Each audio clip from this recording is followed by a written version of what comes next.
श्री रामानुजाचार्य के बारे में हम सुन रहे हैं। तो इनका इलाया पेरुमल इनका नाम रखा, केशव पेरुमाल सोमयाजी दीक्षितार के और कांतिमती देवी के, ये श्री पेरम्बदूर में इनका जन्म हुआ। यादवाचल महात्म्य में लिखा हुआ अनंत प्रथमम रूपम लक्ष्मणश्च ततः परः बलभद्रम तृतीयस्तु कलौ कश्चित भविष्यति। तो अनंत जो है, अनंत शेष जो है वो पहला रूप है। उन्हीं अनंत शेष का विस्तार जो है वो है लक्ष्मण जी। उन्हीं अनंत शेष का विस्तार है बलभद्र बलदेव जी, और उन्हीं का ये विस्तार है, कौन है, ये रामानुजाचार्य।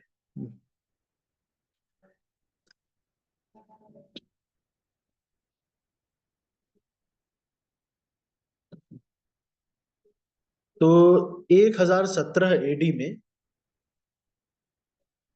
13 अप्रैल 1017 में एडी में इनका जन्म हुआ, ऐसा वो बताते हैं।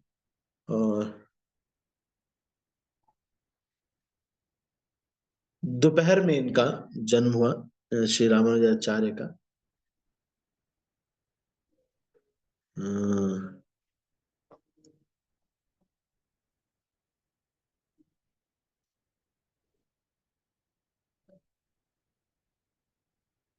इनके प्राकट्य के बारे में पद्म पुराण में पहले से ही वर्णित था कि ये आएंगे और संन्यास ग्रहण करेंगे।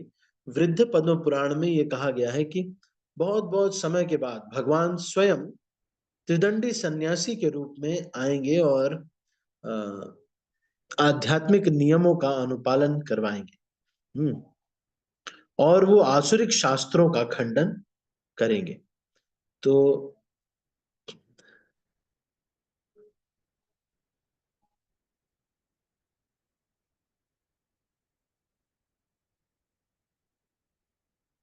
और व्यास देव के सूत्र पर वो भाष्य लिखेंगे। तो ये जो है वृद्ध पद्म पुराण में लिखा हुआ है। 16 साल की उम्र तक इन्होंने सारे वेद शास्त्रों को कंठस्थ कर लिया था। 17 साल पर उनका विवाह रक्षमबाल से हुआ था। इलाया पेरुमाल या फिर रामानुजाचार्य और एक यादव प्रकाश नाम के एक अद्वैतिक सन्यासी के अंडर में वो रहे थे। तिरुपुट्टकुजी नाम का एक जगह है। और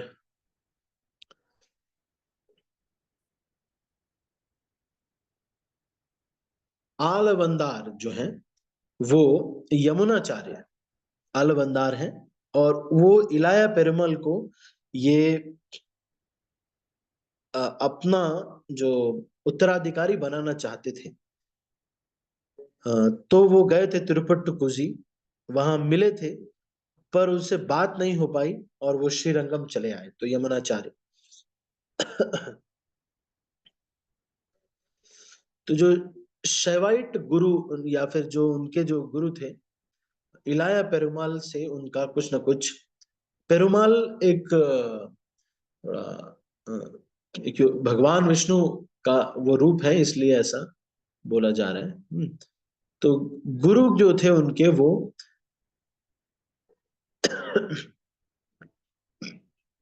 अद्वैतवाद के थे, तो इसलिए अद्वैतवाद का वो खंडन करते थे। रामानुजाचार्य को ये ठीक नहीं लगता था। तो इलाया पेरुमाल, जब यादव प्रकाश ने एक दिन भगवान के जो होंठ है, भगवान का मुख कमल है, उसकी तुलना एक बंदर के पीछे के हिस्से से की। तो ये सुन करके यादव प्रकाश की जो सेवा कर रहे थे रामानुजाचार्य, उनकी आंखों में आंसू आ गए और वो गर्म आंसू उनके जब ऊपर गिरे तो वो बहुत गुस्से हुए, गुस्सा हो गए कि तुम इतना गुस्सा क्यों हो। तो फिर उन्होंने बताया कि इस तरह से भगवान की तुलना नहीं करनी चाहिए। भगवान के चेहरे की तुलना या होठों की तुलना इससे नहीं करना चाहिए। तो ये समझ गए थे कि ये अद्वैत मत को मानता नहीं है और सगुण रूप को मानेगा, और ये जो है द्वैतवाद को मानता है। तो इनके बार बार डिस्कशंस होते और ये हरा देते। तो ये समझ गए थे, इसीलिए यादव प्रकाश ने एक षड्यंत्र रचा इनको मारने का। ये सारे लोग, यादव प्रकाश और सारे लोगों ने कहा कि हम सब लोग जो है जाएंगे, अ, इलाया पेरुमाल को के साथ हम लोग जाएंगे, सारे यादव प्रकाश के साथ हम लोग काशी जाएंगे, तो गंगा स्नान करेंगे, है ना नहीं। तो इन्होंने क्या किया, इनको लेके जा रहे थे, पर गोविंद को ये प्लान जो है पता चल गया। गोविंद जो कि इनके रिश्तेदार थे, उनको ये प्लान पता चल गया कि रामानुजाचार्य को मारने के लिए ये ट्रिप हो रही है। तो बीच में ही वो इलाया पेरुमाल को उन्होंने बता दिया, और इलाया पेरुमाल या फिर रामानुजाचार्य वहां से भाग गए और एक जंगल में आ गए। काशी में वो थे, चले गए थे, वहां से भाग करके एक जंगल में आ गए।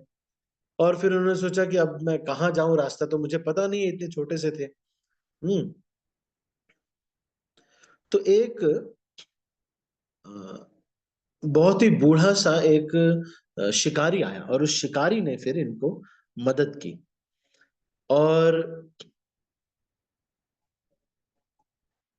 और उन्होंने जब रास्ता दिखाया तो थोड़ी देर बाद उन्होंने देखा कि अ, वो बेहोश से हो गए थे, और जब उनकी आंखें खुली तो उन्होंने देखा कि वो कांचीपुरम में है। और जो एक शिकारी और जो शिकारिन थी, जो हस्बैंड वाइफ आए थे, शिकारी हस्बैंड वाइफ, वो गायब हो गए। उनको समझ में आ गया कि भगवान वरदराज और पेरुंदेवी थयार, या फिर लक्ष्मी देवी को ये बोलते थयार, तो वो आए थे इनकी मदद करने के लिए।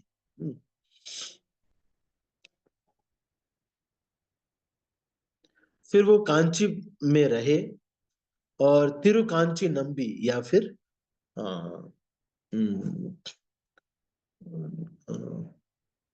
महापूर्ण है ना, उनका थोड़ा दिन वो सेवा करने के लिए वो रुक गए कांचीपुरम में, है ना, कांचीपुरम में, है ना, कांचीपुरम में, कांचीपुरम का सेवा करने के लिए ये रुक गए, तिरुकांची नंबी, कांचीपुरम की सेवा करने के लिए। जब आलवंदार या फिर यमुनाचार्य को ये इनको पता चला रामानुजाचार्य को कि उनकी तबीयत खराब है, तो वो रामानुजाचार्य को अपना उत्तराधिकारी बनाना चाहते थे। तो लेकिन जब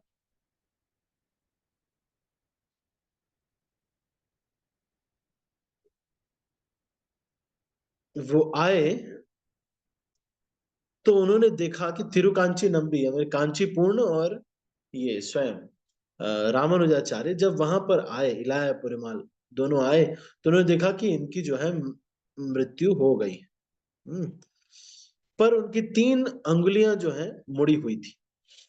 लेकिन जब उनके सामने ही इलाया पेरुमाल या फिर रामानुजाचार्य ने ये व्रत लिया कि मैं ब्रह्म सूत्र के ऊपर श्री भाष्य लिखूंगा, तो एक उंगली खुल गई। दूसरा उन्होंने व्रत लिया कि मैं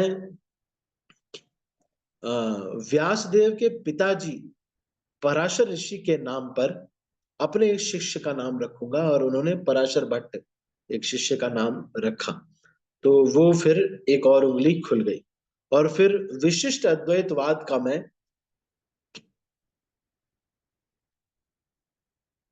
अलवारों के अनुगत्य में रह करके 4,000 जो ग्रंथ उन्होंने लिखे हैं उनके अनुगत्य में रह करके मैं इस विशिष्ट अद्वैतवाद का प्रचार करूंगा। तो ये जब 3 उन्होंने व्रत लिया तो 3 उंगली खुल गई। तो ऐसे जो रामानुजाचार्य हैं, उनके संप्रदाय में जो चिन्ना जीआर स्वामी हैं, उनके सपने में स्वयं रंगनाथ स्वामी आकर के ये कहते हैं कि आप जाइए और चैतन्य चरितामृत पढ़िए इस्कॉन में जाकर के। तो इससे ये पता चलता है कि इस्कॉन जो है ये कोई सामान्य संस्था नहीं।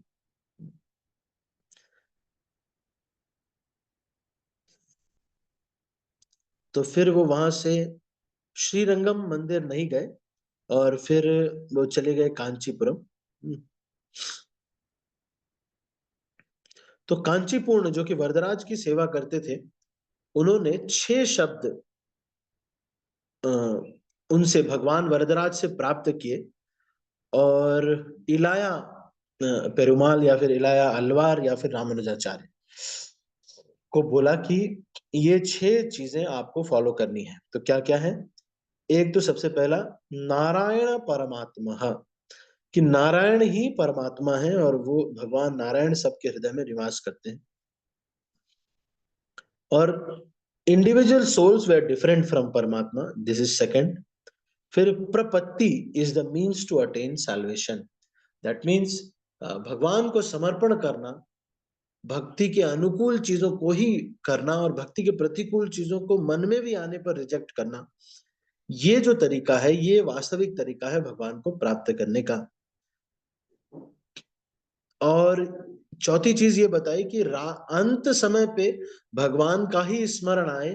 वो जो नित्य 24 घंटे भगवान की सेवा में लगे हुए हैं उनके लिए ये आवश्यक नहीं है। ये चौथा चीज भगवान वरदराज ने रामानुजाचार्य को कहलवाया कांचीपूर्ण के माध्यम से, कि जो लोग 24 घंटे अगर भगवान की ही सेवा में लगे हुए हैं, हमेशा भगवान की सेवा में लगे हुए हैं, तो उनके लिए अंत समय में वो स्मरण भगवान का करे ना करे तो भी वो भगवत धाम जाएंगे, ऐसा उन्होंने कहा। फिर उन्होंने कहा कि इस देह में से भी मुक्ति प्राप्त की जा सकती है, इसका इस्तेमाल किया जा सकता है। कि ऐसा नहीं है कि अरे हम तो बद्ध जीव हैं, हम लोगों को मुक्ति नहीं मिलेगी, नहीं, इस देह में ही ये शरीर छोड़ने पर हमको मुक्ति प्राप्त हो सकती है। और फिर बोला कि Ilaya Perumal should take refuge at Periya Nambi. Periya Nambi मतलब वो जा करके वहां पर पेरिया नंबी से के शरण में होना चाहिए, महापूर्ण की शरण में उनको जाना चाहिए। तो फिर वो पेरिया नंबी से मधुरांतकम में मिले और एक बकुल वृक्ष के नीचे उनके साथ पंच संस्कार हुए। तो पंच संस्कार क्या होते हैं? दीक्षा वाले जो संस्कार है ना, वो उनके साथ संस्कार हुए, उनको तिलक दिया गया। तो रामानुजाचार्य संप्रदाय में तिलक आग लगा करके उसको यहाँ पे चिपका देते हैं कि हमेशा के लिए लग जाता है। आजकल तो ऐसे नहीं होता शायद, पर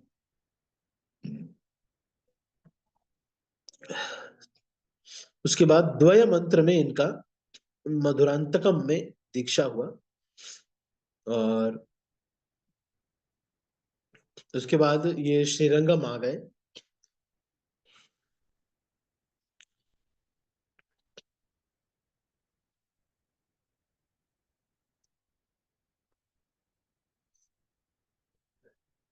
अपने वैवाहिक जीवन से वो संतुष्ट नहीं थे रामानुजाचार्य। जब वो 30 साल के थे तो वो सन्यास ले लिया उन्होंने और रामानुज मुनि के नाम से जाने लगे। फिर उसके बाद सन्यासियों में उनका नाम हुआ यतिराज। तो देवती राजन के द्वारा ये यतिराज नाम का ये दिया गया इनको। तो क्योंकि ये वैष्णवों की सेवा करना चाहते थे, एक दिन कांचीपूर्ण जो कि शूद्र थे लेकिन वरदराज की सेवा करते थे, उनको इन्होंने बुलाया खाने पर। और क्योंकि वो पहले चले आए, तो इन्होंने क्या, इनकी पत्नी ने क्या किया, सोचा कि ये शूद्र है, चलो वैष्णव है लेकिन शूद्र है, तो इसलिए इसको उनको खिला दिया और उसके बाद जो भी बना हुआ था वो सब फेंक करके रामानुजाचार्य के लिए फ्रेश बनाया, उनका महाप्रसाद रखा नहीं। तो उनकी पत्नी ने कहा कि अरे अरे, रामानुजाचार्य ने बाद में आकर के पूछा महाप्रसाद, तो उन्होंने कहा कि मेरे पास तो नहीं है, हमने तो, वो शूद्र थे, उनका क्या महाप्रसाद खाना। तो इन्होंने कहा कि वैष्णव में ये शूद्र इत्यादि नहीं चेक होता, और तुमने इतना अपमान किया हमारे एक वैष्णव का, और उनका महाप्रसाद नहीं रखा और उनको अच्छे से केयर नहीं किया। इसलिए उन्होंने अपनी पत्नी को कहा कि क्यों नहीं तुम कुछ दिन के लिए मायके चली जाओ, वो भी खुश हो गई। तो एक ब्राह्मण को उन्होंने बोला कि ये लेटर लो और मेरी पत्नी को दे दो। क्या दे दो? उसमें लिखा हुआ था कि आप जो है मैं तुम्हारे मायके से आया हूँ। तो अपने मायके के व्यक्ति से, मायके से आया है, उसको खूब सेवा किया उन्होंने, माता जी ने, रक्षमबाल ने खूब सेवा किया। और उसके बाद लेटर में लिखा कि भाई तुम्हें थोड़े दिन के लिए यहाँ पे आना है, तो उन्होंने कहा ठीक है। और जब वो चली गई तो रामानुजाचार्य ने फिर संन्यास दे दिया।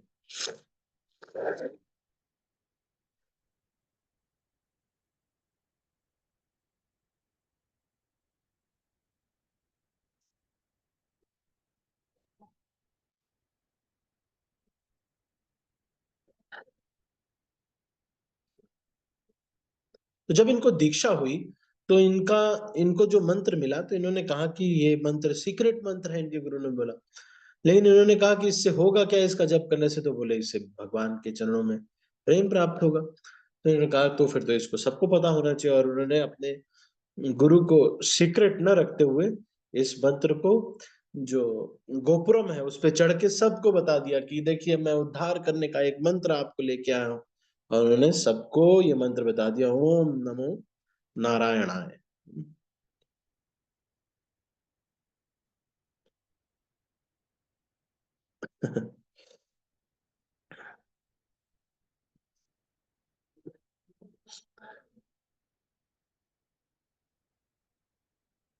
ठीक है, तो ये जो है लीला हुई रामानुज दर्शन के बारे में। एम परम बदार। बाद में यादव प्रकाश जो थे, जो बाद में कांचीपुरम आए, और उन्होंने गोविंद योगी के नाम से रामानुजाचार्य से ही दीक्षा ली। हम्म। जब रामानुजाचार्य भिक्षा करने के लिए जाते थे, तो एक व्यक्ति ने क्या किया था, इसमें विष मिला दिया। लेकिन जो उनकी पत्नी थी, वो रोते रोते उनको सर्व कर रही थी भिक्षा। भिक्षा का मतलब है कि प्रसाद ग्रहण करने के लिए सन्यासी को अग्नि नहीं जलानी चाहिए, इसलिए किसी गृहस्थ के घर पे वो ग्रहण कर रहे थे। तो जहर मिला हुआ था, उनकी पत्नी को पता था, तो वो समझ गए कि इसमें कुछ प्रॉब्लम है। तो उनको जब पता चला कि ये तो जहर मिला हुआ है, तो रामानुजाचार्य ने उसको ग्रहण नहीं किया। प्रणाम करके वो अच्छा आ गए। और फिर जो लेकिन वो व्यक्ति का हृदय शुद्ध हो जाए, इसके लिए वो व्रत करने लगे।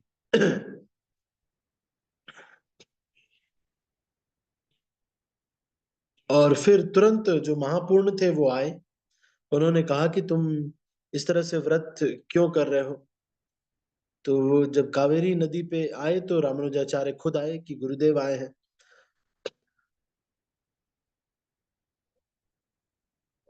और फिर गरम गरम बालू में उन्होंने उनको प्रणाम किया, कावेरी नदी।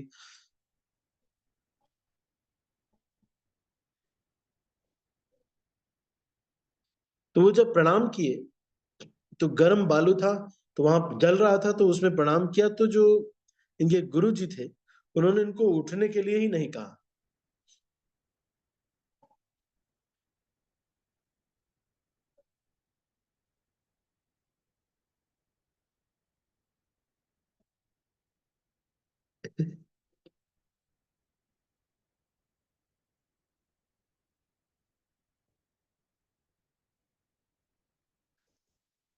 तो फिर वहां पर एक अ, किदम्बी आचन, वो उनके बहुत ही क्लोज थे।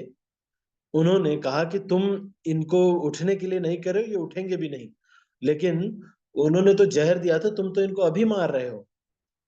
तो महापूर्ण जो थे, उन्होंने कहा कि चलो कोई तो मुझे मिला जो कि ये रामानुजाचार्य की भी केयर कर सकता है। उसके बाद उन्होंने उनको उठने के लिए कहा। तो रामानुजाचार्य फिर विशेष अद्वैत का प्रचार करने के लिए सारे इस संसार में घूमते रहे। और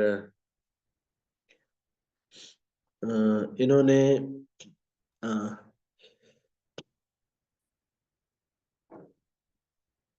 ये ब्रह्मवाद या फिर मायावाद का सिद्धांत का प्रचार करने वाले यज्ञ मूर्ति नाम का एक व्यक्ति था। 16 दिन तक उनके साथ शास्त्रार्थ किया।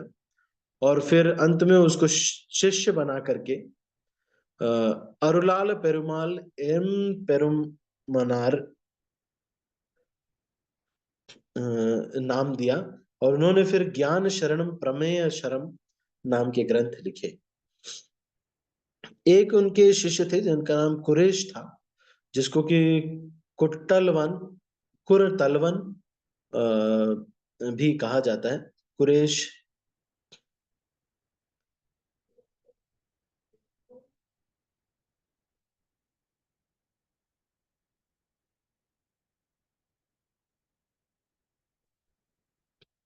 तो एक बार एक श्राद्ध के मौके पर कुरेश गए, जो श्रीरंगम मंदिर था उसको, उसके जो इंचार्ज थे उनके घर पे, और वो दक्षिणा में उन्होंने कहा कि मुझे ये राम श्रीरंगम मंदिर रामानुजाचार्य को दे देना चाहिए आपको। तो उन्होंने फिर अमुदान नार ने क्या किया था, ये रामानुजाचार्य को ये मंदिर सौंप दिया था। और अमुदनार ने अ, आगे चल के रामानुज नुरंतधि 108 श्लोक लिखे थे, जो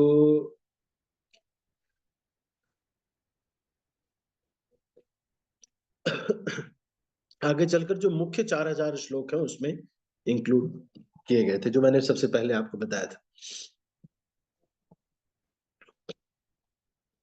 तो व्यासदेव की बोधायन वृत्ति ग्रंथ को पढ़ने के बाद उन्होंने बहुत सारे ग्रंथ, वेदांत संग्रह, तो इस्कॉन जो हमारे जो संप्रदाय में शिला प्रभुपाद बहुत ज्यादा रामानुजाचार्य के बुक से, इनफैक्ट आपकी जो ये भगवत गीता है, ये इसमें ज्यादातर ट्रांसलेशंस और परपर्ट्स रामानुजाचार्य से ही लिए गए। और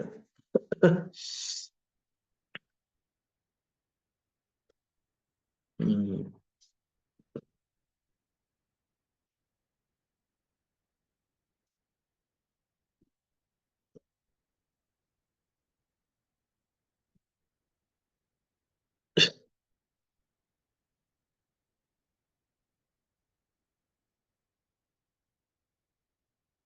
तो सरस्वती देवी ने इनके भाष्य का नाम श्री भाष्य लिखा, कहा था।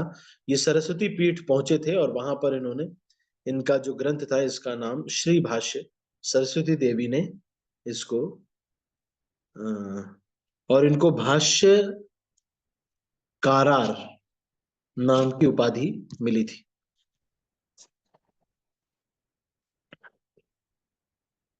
ठीक है। और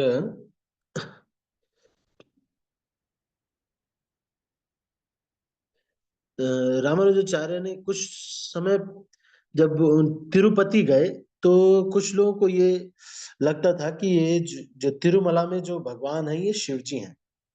तो फिर रामानुजाचार्य ने सब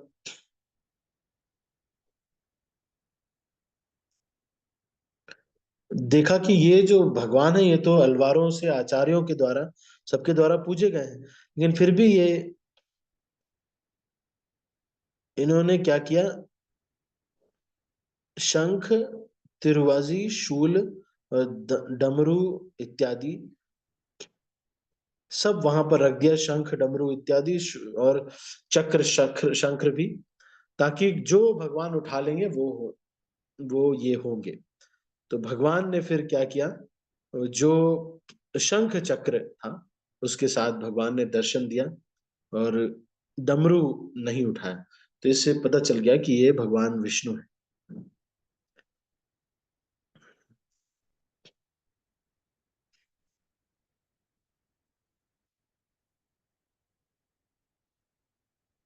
तो कुरेश के पुत्रों को इन्होंने, जो कि इनके बहुत ही क्लोज शिष्य थे, उन्होंने इनको नाम दिया वेद व्यास, एक का नाम, और एक का नाम पराशर ऋषि के नाम पर इन्होंने रखा, पराशर भट्ट।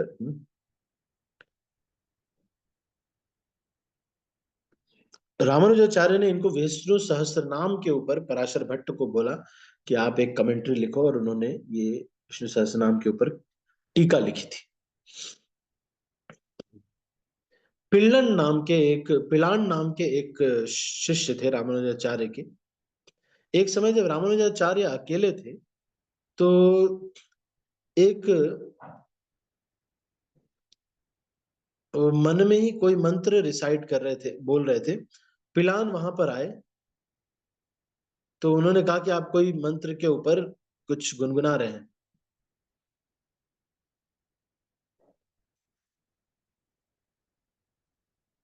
और उन्होंने ये बता दिया कि ये आप गुनगुना रहे हैं। तो उन्होंने कहा कि तुमको कैसे पता? तो वो ये हृदय को जान गए अपने शिष्य, अपने गुरु के। तो उन्होंने कहा कि तुम जो है एक कमेंट्री लिखोगे। हम्म, आराई पदी, ये 6,000 पदों का ये भगवत विषयों पर एक कमेंट्री जो है।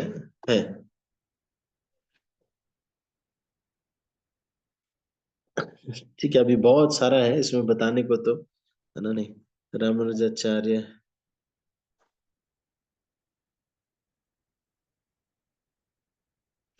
एक धनुर्दास नाम का एक शिकारी था, जो कि बाद में जो अपनी पत्नी के, अच्छा पत्नी के नहीं, वो एक वेश्या थी जिसके ऊपर बहुत आकर्षित था, तो उल्टा चल रहा था। रामानुजाचार्य ने अ, उसको उसको देखते, अपनी जो वेश्या थी उसको देखते हुए उल्टा चल रहा था। तो रामानुजाचार्य ने कहा कि तुमको इससे भी सुंदर अगर किसी को दिखा देंगे तो तुम इनको छोड़ दोगे? तो उन्होंने कहा ठीक है, और उन्होंने रामानुजाचार्य की कृपा से उन्होंने श्रीरंगम में भगवान रंगनाथ को दिखाया। और उसको देख करके उन्होंने कहा कि अब मुझे इस स्त्री से कोई आसक्ति नहीं है। फिर भी रामानुजाचार्य ने उनको, उन्हीं माताजी से उनका विवाह कराया। बाद में धनुर्दास बहुत ही बड़े उनके शिष्य बने। तो और भी बहुत सारी।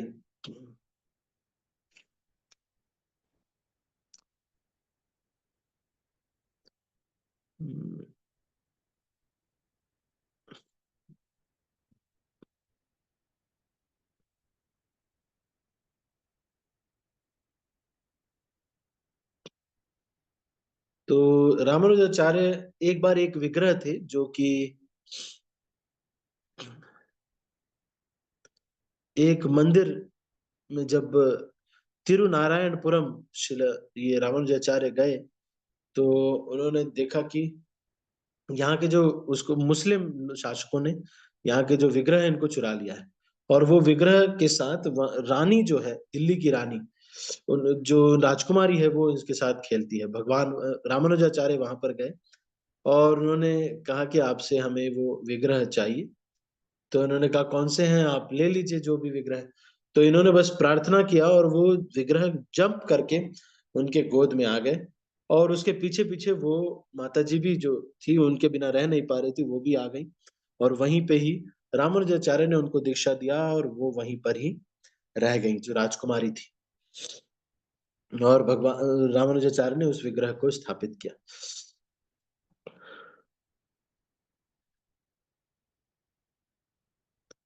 तो एक इनके ही वडुगडंबी नाम के एक शिष्य थे, जो कि अपने गुरु के चरण पादुका को भगवान के साथ रखते थे।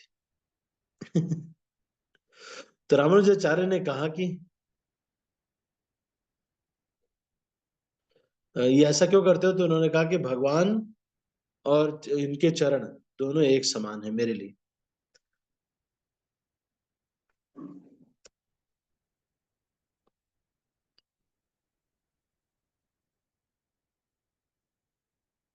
तो उन्होंने कहा कि जो ये जो कहते थे कि जो लोग रामानुजाचार्य की आंखें अगर देख लेंगे, इतनी सुंदर है आंखें, तो वो लोग भगवान की भी आंखों को अप्रिशिएट नहीं कर पाएंगे।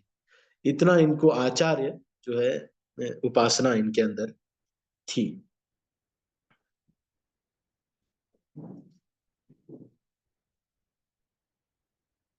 तिरुपति में इन्होंने अपना एक वो बनाया और उसको मूर्ति बनाई, और उसको उसमें अपनी शक्ति संचारित कर दी और उसको आलिंगन किया।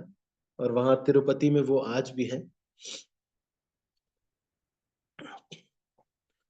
और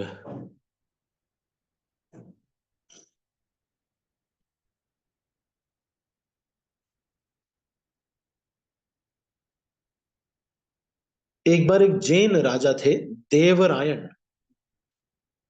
और उसके ऊपर एक भूत आ गया था। वो कहा था, तो उस भूत ने कहा था कि मैं इस आपकी बेटी को छोड़ दूंगा अगर आप रामानुजाचार्य के चरणों का जल मेरे ऊपर छिड़को। तो फिर ये जल छिड़का गया और वो भूत वहां से चला गया। और फिर वो राजा, जैन जो राजा थे, वो विष्णुवर्धन नाम से दीक्षा लेते हैं रामानुजाचार्य से।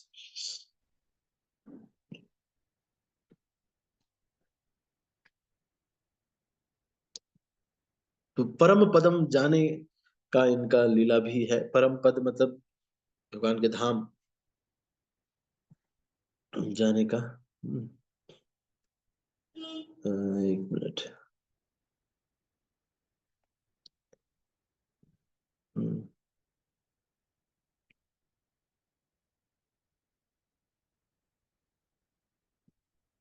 तो अभी हम, ये बहुत लंबा हो जाएगा। है तो बहुत कुछ अभी बताने को इसमें भी, लेकिन most of the pass times मैंने नटशेल में आपको, इन्होंने ये बताया कि जो है, अब रामानुजाचार्य का जो सिद्धांत है उसके ऊपर भी यहाँ पर बताया हुआ है। फिर अभी हम उसको एक्सेप्ट, ये भगवत गीता जो है, हम्म,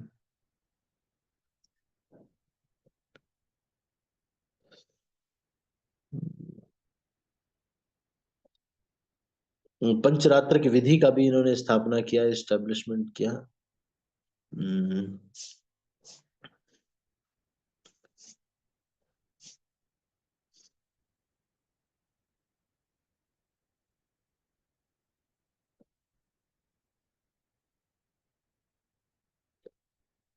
जब शंकराचार्य ने पंचोपासना स्थापित किया,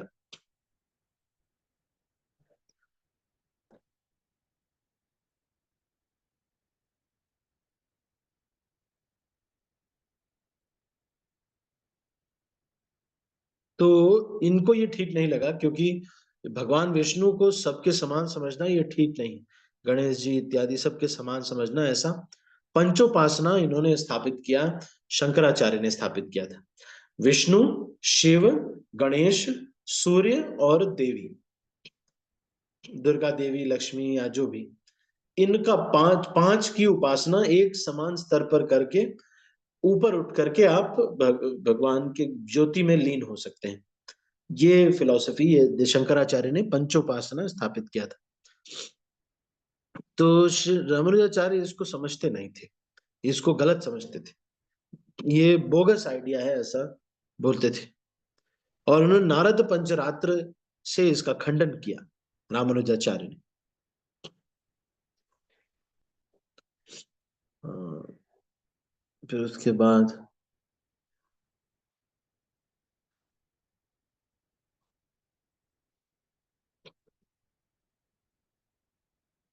अच्छा, ये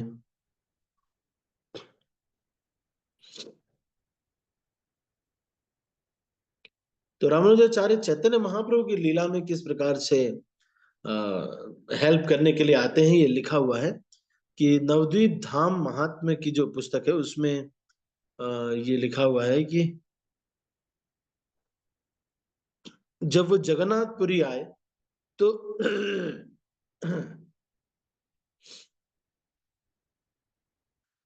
तो रामानुजाचार्य ने जगन्नाथ जी का दर्शन किया। जगन्नाथ जी ने उनसे कहा कि तुम नवद्वीप जाओ और वहां मैं तुम्हारे वहां मैं जगन्नाथ मिश्र के वहां पे जन्म लूंगा। हम्म। तो अपने जो शिष्य लोग हैं उनको बोल देना कि वहीं रुके, और इनको साथ में नहीं लेके जाना, क्योंकि ये दास से रस में है, इसलिए तुम इनको मत लेके जाओ, तुम जाना बस, है ना, नहीं, वहां पर अकेले जाओ। जो भी नवद्वीप में जाता है वहां पर रंग क्षेत्र वेंकटेश्वर यादवाचल भी विद्यमान है। नवद्वीप में सब कुछ है। श्री नवद्वीप धाम की जय। तो इसलिए नवद्वीप जाइए और गौरांग महाप्रभु के रूप में मुझे आप देखेंगे वहां पे, और उनसे आप आशीर्वाद लीजिए। उसके बाद फिर कुरुक्षेत्र जाइए और अपने शिष्यों को मिलिए, है ना नहीं। तो रामानुजाचार्य गए।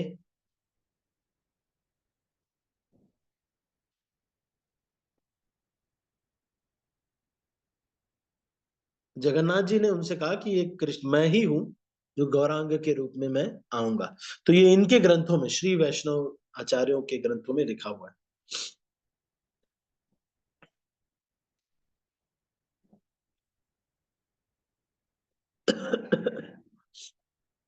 तो ये जो है थोड़ा, अभी इसको आप छिपा के रखना, ऐसा उन्होंने बताया कि छिपा के रखिए।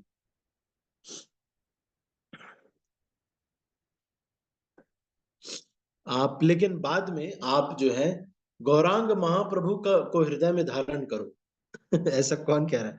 जगन्नाथ जी बोल रहे रामानुजाचार्य को कि आप जो है इनको धारण करो, हैं?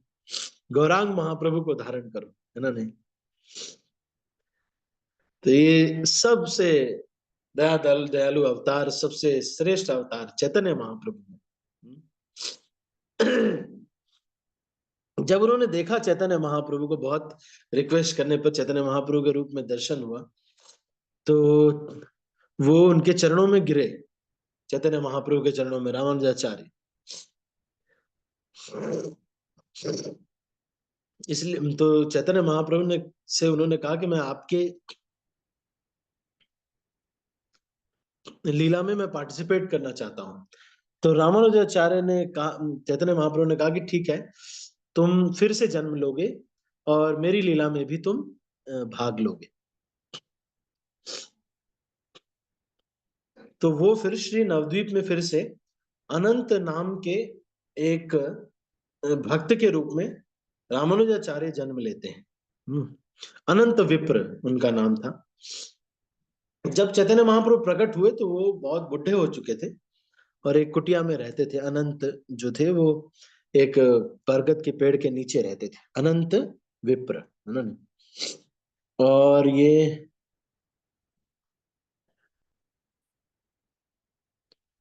वल्लभ मिश्र के बहुत ही अच्छे दोस्त थे, वही पड़ोस में रहते थे। जब लक्ष्मी प्रिया से इनका विवाह हुआ, अनंत को बुलाया गया, अनंत विप्र को बुलाया गया, और वो इस विवाह को देखा उन्होंने, है ना नहीं। और उनको वो लक्ष्मी नारायण से अलग नहीं लग रहे थे, और उनके सात्विक विकार सारे आ गए। और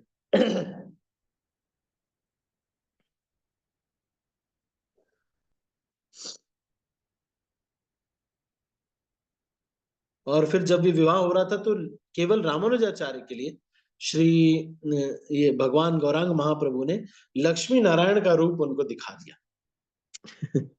और ये बहुत संतुष्ट हो गए रामानुजाचार्य।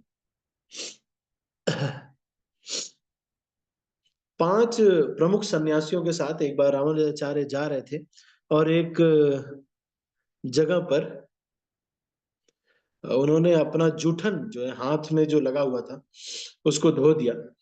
तो जो मछलियां थी उन्होंने उसको खा लिया, और वो सब जो है विष्णु बन के निकली, है ना नहीं। तो उन्होंने कहा कि हम लोग तो रोज आपका खाते हैं प्रसाद, सारे शिष्यों ने कहा। तो उन्होंने कहा क्योंकि ये किसी भक्त के प्रति अपराध नहीं करते हैं, मछलियों ने कोई अपराध नहीं किया है, और दूसरा चीज इनके पास स्वतंत्रता नहीं है, इसलिए इन्होंने कोई अपराध नहीं किया। इसलिए ये पक्का जो भक्तों के प्रति अपराध करते हैं उसकी वजह से ही नहीं जाते, नहीं तो ये शक्तिशाली बहुत है ये भगवत धाम। ये लोग जो है तुरंत ही तुरंत भगवत धाम चले गए। एक समय और एक लीला होती है कि जब उसने सन्यासियों के साथ वो बात कर रहे थे रामानुजाचार्य, तो वो लोग कह रहे थे कि कैसे हम इस सिद्धांत को समझ पाएंगे जो आपने इतना डीप जो सिद्धांत दिया है। तो उन्होंने कहा कि इसका मेन चीज यही है कि भगवान को समर्पित हो जाओ आप, है ना, बस मेन यही है।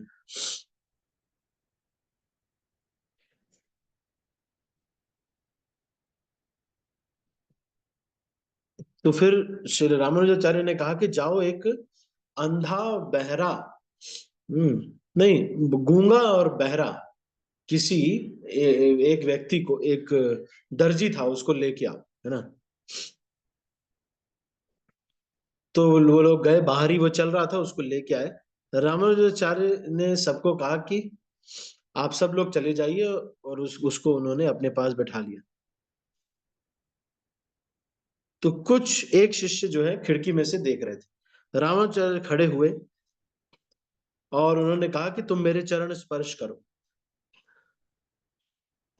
तो उन्होंने दंडवत किया रामानुजाचार्य को, जब वो खड़े रहे।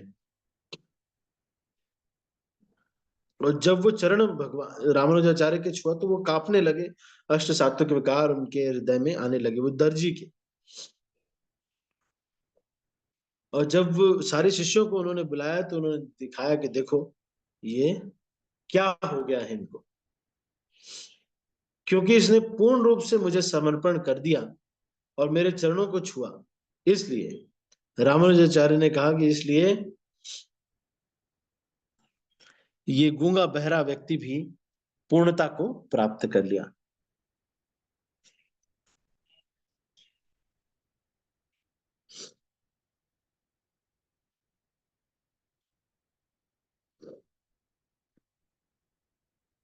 कुछ लोगों ने पूछा रामानुजाचार्य से कि आपको गृहस्थ पसंद है कि सन्यासी या ब्रह्मचारी पसंद?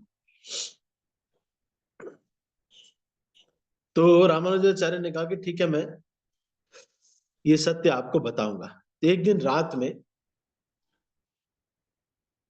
वो अपने बहुत क्लोज शिष्यों को लिया उन्होंने, और एक गृहस्थ के घर गए।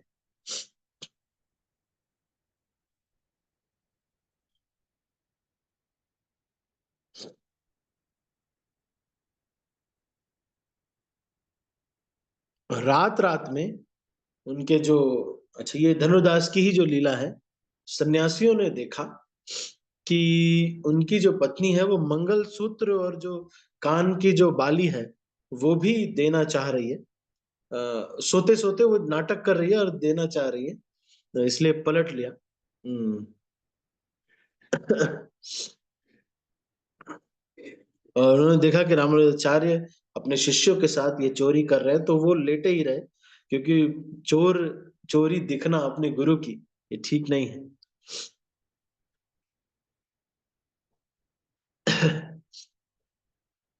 बाद में जो हस्बैंड थे वो अपनी पत्नी को कह रहे थे कि तुमने क्यों जो है ढंग से ऐसा किया। और फिर उन्होंने जो ब्रह्मचारी शिष्य सन्यासी हैं उनको ये कहा कि तुम देखो, आ, जो कॉपिन होती है कभी कभी खो जाती है, कुछ चीजें खो जाती है, उसके लिए तुम आपस में लड़ रहे हैं। और ये देखो ये लोग जो है इतना जो है इनके अंदर वैराग्य है। तो ये कोई जरूरी नहीं कि कोई गृहस्थ है तो उसके अंदर वैराग्य नहीं। कहने का मतलब ये है कि वो उन चीजों को कितना समझता है कि ये कृष्ण का है। हो सकता है कि कोई ब्रह्मचारी हो, वो ये सोचे कि ये लैपटॉप मेरा है, या ये जो प्रचार कर रहा हूं ये लोग मेरे हैं, ये जो दान आ रहा है ये मेरा है, ये मैं मंदिर को नहीं दे सकता, ये मेरे लोग नहीं है। लेकिन वो इससे अटैच हो जा रहे हैं। लेकिन जो गृहस्थ है वो अपने घर में सारा सामान रखा हुआ है, मंदिर में जरूरत पड़ गई, हमारे एक भक्त है वहां पर, उनके पास एक बड़ी सी अलमारी थी। तो हमारे आदिकर्ता प्रभु ने गाजियाबाद में बोला कि बड़ी अच्छी अलमारी, हमें भी ऐसी अलमारी एक चाहिए अपने अकाउंट ऑफिस के लिए। प्रभु जी ने तुरंत ही ट्रक बुलाया, ऑर्डर कर दिया, वो छोटा वाला वो बुलाया ट्रॉली, और वो उसमें रखवा करके मंदिर भेज दिया। ज्यादा इनकम नहीं है, मतलब है, मतलब वो प्रभु जी, पर ये है कि उन्होंने उसको मंदिर भेज दिया।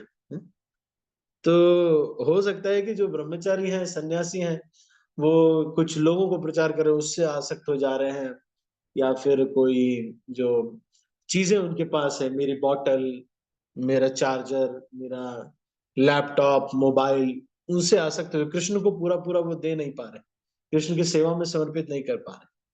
लेकिन हो सकता है कि जो गृहस्थ हो वो बहुत श्रेष्ठ हो, वो चीजों को अपना नहीं समझता, वो कृष्ण का पहले समझता है।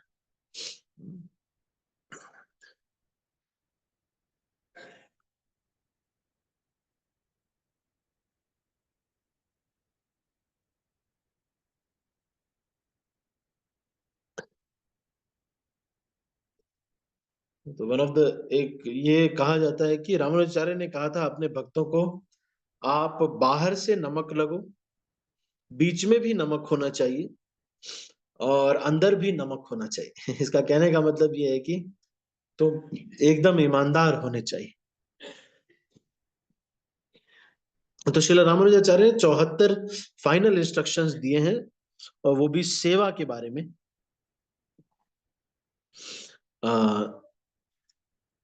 ये कहा कि जो भक्त लोग हैं उनको भक्तों की सेवा करना चाहिए और उनको कुछ खिलाना चाहिए, है ना नहीं, और वो ऐसे खुश होने चाहिए जैसे मुस्कुराए, है ना। और जब वो सो जाएं तो उनका चरण दबाना चाहिए, उनके साथ चलना चाहिए, गांव तक अगर वो जा रहे हैं तो गांव के अंत तक जाना चाहिए, और उसके आगे 9 कदम और आगे जाना चाहिए जब उनको छोड़ने जाना हो तो। और जब वो जाने लगे तो फिर उनको प्रणाम करना चाहिए, दंडवत, और उसके बाद बेहोश हो जाए तो बहुत अच्छा है। तो मेन 2 इंस्ट्रक्शन है, गुरु को समर्पण करना और वैष्णवों की खूब सेवा करना। तो ये रामानुजाचार्य का लीला हमने थोड़ा चर्चा किया, ये बहुत बड़ा था, आज काफी समय हो गया। तो थैंक यू सो मच, आप सब लोग बने हुए हैं कुछ भक्त अभी तक। मैं इसको अभी यहीं पर समाप्त करता हूँ। आपके मन में, किसी के मन में कुछ प्रश्न है तो आप पूछ सकते हैं। बहुत सुंदर है ना, इनकी लीला बहुत सुंदर है, मैंने तो बहुत शॉर्ट में आपको बताया, और आपको भी लग रहा होगा कि प्रभु जी स्पीड फॉरवर्ड कर रहे हैं, पर ये बहुत अच्छी है, सुंदर इनकी लीलाएं है ना। तो किसी के मन में अगर कोई प्रश्न है तो आप पूछ सकते हैं, एनी क्वेश्चंस। मैं 1 मिनट में सबके हाथ नीचे कर रहा हूँ। हाँ, अभी आपके मन में कोई प्रश्न? यस, विजय प्रभु बोलिए। हरे कृष्णा प्रभु जी, सासो धन्यवाद प्रणाम प्रभु। धन्यवाद प्रणाम। तो प्रभु जी तो आज प्रभु जी आज फास्टिंग रहेगा फास्टिंग क्या 12 बजे रहेगा तक? 12 बजे? नहीं नहीं, आज 12 बजे तक फास्टिंग तो नहीं है।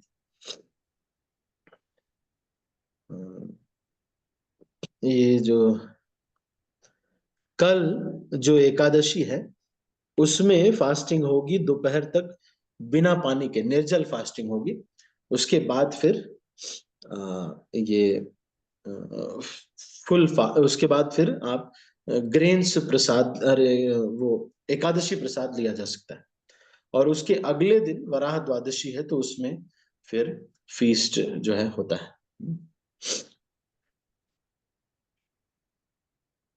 ठीक है, ठीक है विजय प्रभु। हाँ जी प्रभु जी। हाँ जी ठीक है, अच्छा, ठीक है, ठीक है। और कोई भक्त कुछ कहना चाहते हैं? एनी अदर क्वेश्चंस या कमेंट्स? चलो ठीक है, ठीक है, तो अभी हम इसको यहीं पर समाप्त कर